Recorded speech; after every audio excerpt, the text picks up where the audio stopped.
विद्या New Zealand में आपका स्वागत है।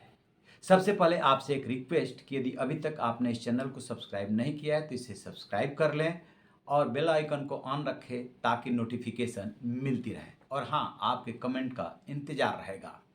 बात करेंगे हम बिहार चुनाव की। जैसे जैसे बिहार चुनाव की तारीख नज़दीक आ रही है वैसे वैसे सरगर्मियाँ तेज होती जा रही है और बिलो बेल्ट वार भी होने लगा है।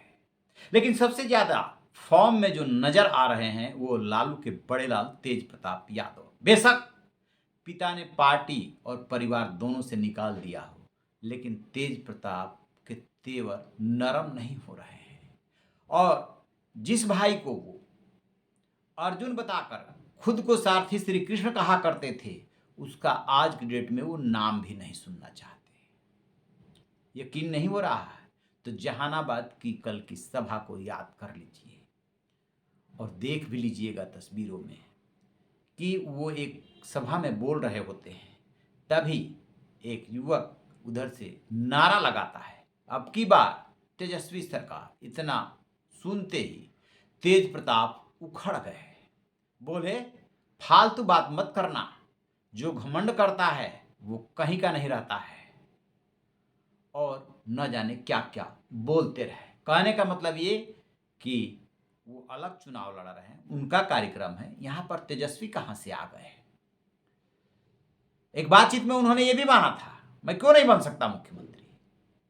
बेशक भाई को मुख्यमंत्री बनाना चाहते थे, लेकिन अभी की जो परिस्थितियां हैं उनके साथ जो साजिश हुई है, 5 जयचंदों की तरफ इशारा किया था कि हम 5 जयचंद हैं जो उनको नहीं चाहते, उनका घर तोड़ कर रख दे रहे हैं, वही आक्रोश उनका साफ साफ झलक रहा है और समर्थक को डांटते नजर आ रहे हैं कि फालतू बात यहां मत करो, जो घमंड करता है वो कहीं का नहीं रहता है, सबका घमंड टूट जाता है। दरअसल तेज प्रताप का अलग व्यक्तित्व है, कभी वो कृष्ण के वेश में नजर आते हैं, धार्मिक स्वभाव है, कभी वृंदावन जाते हैं तो कभी कहीं और पहुंच जाते हैं, लेकिन राजनीति भी समझते हैं, जानते हैं और अपने हिसाब से सियासत करते हैं। लिहाजा उन्होंने 4-5 पार्टियों के साथ, छोटी पार्टियों के साथ गठबंधन बना लिया है और कह रहे हैं कि चुनाव में रगड़ करके रख देंगे।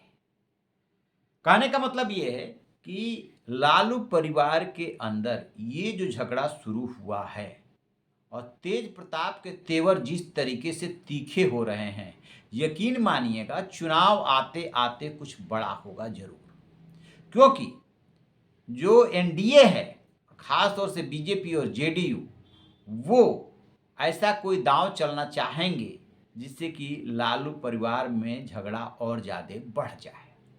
अब सोचिए, कहाँ तो तेजस्वी यादव मुख्यमंत्री का चेहरा बनना चाहते हैं, बेशक जो उनके सहयोगी दल है वो इसका ऐलान न कर रहे हो। राहुल गांधी से जब पूछा गया इस बाबत तो उन्होंने इस सवाल को टाल दिया था, तेजस्वी को सीएम ऐलान नहीं किया था। और कल जब यात्रा का समापन हो रहा था तब तेजस्वी ने देखा कि जब उनके नाम का कोई ऐलान ही नहीं कर रहा है तो उन्होंने राहुल गांधी की मौजूदगी में ही अपने नाम का ऐलान कर दिया।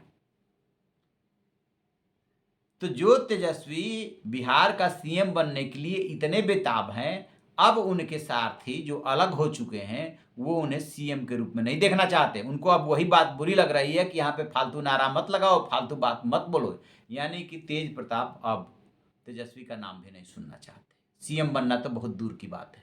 तो क्या तेजस्वी को सीएम बनने के राह में तेज प्रताप अरोड़ा बनेंगे तो कैसे बनेंगे? क्या उनकी इतनी सामर्थ्य है, इतनी क्षमता है, या अपनी सीट तक सीमित रहेंगे, महुआ सीट? या जो गठबंधन किए हैं उसमें जब सीटों का बंटवारा होगा तो अपने लोगों को भी चुनाव मैदान में उतारेंगे तो कितनी सीटें जीतेंगे तो नहीं कहा जा सकता, लेकिन जहां 2-4 हजार से हार जीत हो रही होगी वहां का समीकरण वो जरूर बदलने की क्षमता रखते हैं। तो वो बदलने की कोशिश करेंगे और बिल्कुल नहीं चाहेंगे कि आप हमको परिवार से अलग करके, पार्टी से अलग करके और सरकार बना लें, क्योंकि उनको अब ये बात लगने लगी है कि जानबूझ करके ये प्रचारित किया गया कि दोनों बेटों में से तेजस्वी जो छोटे वाले बेटे हैं वो ज़्यादा योग्य हैं, राजनीतिक समझ है उनकी, और बड़े वाले को इग्नोर किया गया। और वो इस बात को भी मानते हैं कि इसको बाहर के लोग घर में घुस करके, खासतौर से संजय यादव से तो बहुत चिढ़े रहते हैं जो राज्यसभा के सदस्य हैं और तेजस्वी के बहुत नज़दीकी हैं। बाहर के लोग घर में घुस करके और उनको अलग करा दिए, इस बात को लेकर के वो बहुत व्यथित हैं। और राबड़ी देवी को आप कहते हुए ये सुन लेंगे, जैसा कि उन्होंने बताया कि माँ तो माँ होती है और हमेशा उनको याद भी करती रहती है, कुछ-कुछ भिजवाती भी रहती हैं। तो वो कहते हुए ये सुनाई दे रहा है कि देखिए, ये झगड़ा तो घर-घर में है, लेकिन उनके परिवार के झगड़े को इसलिए ताना जा रहा है, इसलिए बढ़ा करके बताया जा रहा है क्योंकि उसका राजनैतिक लाभ लेना है। तो राजनीति में तो ये होता ही है। कब घर फूटे और कब उसका फ़ायदा आपके विरोधी उठाए, वही उठाने की कोशिश हो रही है। लेकिन अभी 2 महीने का वक़्त है, 2 महीने में बहुत कुछ होगा बिहार में।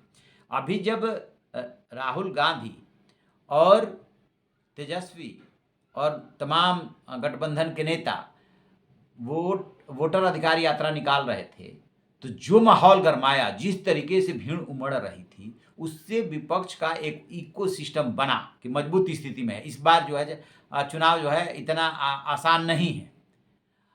तो इकोसिस्टम बनाने की कोशिश की है, माहौल बनाने की कोशिश की है, बिहार की भाषा में कहते हैं भौकाल बनाने की कोशिश की है। अब जो है बीजेपी ने भी जो दांव चला है कि अपने नेताओं की एक बड़ी कमेटी बनाई है जिसको जिम्मेदारी दी गई है कि ये जो वोट चोरी का आरोप लगा रहे हैं, इनके दांव को भूतरा करने के लिए आपको क्या-क्या करना है, पूरी रणनीति के साथ सामने आइए, लोगों को समझाना है कि ये जो है मामले को तूल दिया जा रहा है, अदरवाइज ये तो रिवीजन हमेशा होता है और किसी भी जेन्युइन आदमी का वोट नहीं कटेगा। लेकिन राजनीति में होता है ना, चुनाव में सिर्फ बात विपक्ष की नहीं है, ये बीजेपी भी करती रही है कि एक माहौल बनाती है। माहौल किस लिए बनाते हैं? चुनाव ऐसे नहीं जीते जाते हैं। भारत में तो चुनाव जो है मुद्दों के आधार पे जल्दी होते कहाँ हैं। वो तो माहौल के हिसाब से होता है चुनाव। इश्यू गढ़े जाते हैं, नैरेटिव बनाया जाता है। सो नैरेटिव बनाया जा रहा है। वैसे भी 20 साल नीतीश कुमार सत्ता में रह चुके, तो स्वाभाविक सी बात है कि एंटी इनकम्बेंसी फैक्टर भी कहीं न कहीं काम करेगा। आप देख रहे होंगे कि अभी 2 महीना पहले तक लालू के जंगल राज का ज़िक्र नहीं हो रहा है, क्योंकि एक नारा कितनी बार चलेगा? पिछले चुनाव में आपने चला लिया, तो अब जंगल राज जो है पीछे जा रहा है। इसलिए कि इन्हें ये डर लग रहा है कि यदि हम जंगल राज की बात उठाते हैं तो जो विपक्ष है वो अभी हाल के दिनों में जिस तरीके से सनसनीखेज हत्याएं हुई हैं, हॉस्पिटल में घुस करके मारा गया है, और जो है व्यापारी का, उद्यमी का, किसको कोई भी सुरक्षित नहीं महसूस कर रहा है, तो नीतीश सरकार उस पर घिर जाएगी। लिहाजा इस बार जंगल राज नहीं अलाप रहे हैं। तब देखते हैं कि तेज प्रताप और तेजस्वी का ये जो झगड़ा शुरू हुआ है, लालू परिवार के अंदर कलह शुरू हुआ है चुनाव के ऐन मौके पर। जिस तरीके से तेज प्रताप ने अपने महिला दोस्त के साथ तस्वीर जो है पोस्ट किया था, फिर कहा कि नहीं ये गलती से हो गया है, किसी ने हैक कर लिया, फिर कहा कि नहीं हम ही ने पोस्ट किया था। उसके बाद लालू यादव को ये लगा कि इससे तो नुकसान हो जाएगा, समाज और राजनीतिक क्षेत्र में बहुत गलत संदेश चला जाएगा कि आपके बेटे जो है कहाँ उस लड़की के साथ न्याय कर पाए, तो तुम समाज को क्या न्याय दोगे। तो लिहाजा उन्होंने आनन-फानन में कार्रवाई कर दी थी, और अब तेज प्रताप जो है उसी चीज़ को लेकर के भयंकर फायर हैं और जो है तेजस्वी का नाम नहीं सुनना चाहते। आपकी क्या राय है? कमेंट बॉक्स में ज़रूर बताइएगा। Thank you.